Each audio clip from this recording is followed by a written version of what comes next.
Pemirsa, informasi satu ini cukup mengejutkan datang dari dunia pendidikan.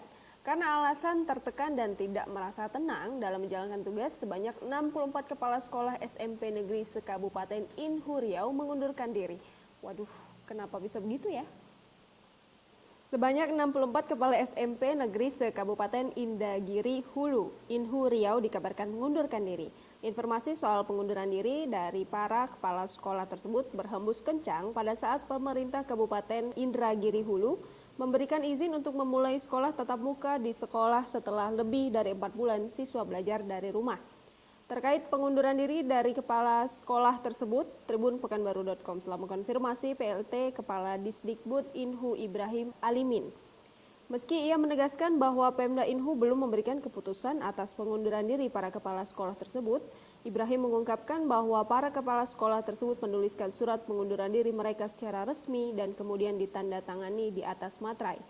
Bahkan surat pengunduran diri tersebut dikumpulkan dalam satu tas berkas warna merah dan diantarkan ke kantor Disdikbud Inhu.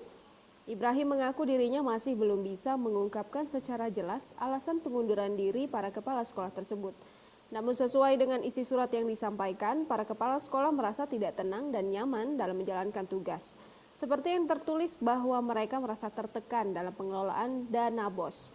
Mereka juga meminta agar ditugaskan kembali sebagai guru biasa. Dalam surat pernyataan pengunduran diri tersebut, sebagian besar para kepala sekolah itu turut melampirkan SK pengangkatan sebagai kepala sekolah serta pangkat terakhir. Hingga berita ini diunggah, Tribun Pekanbaru.com masih berupaya mengkonfirmasi alasan para kepala sekolah tersebut mengundurkan diri.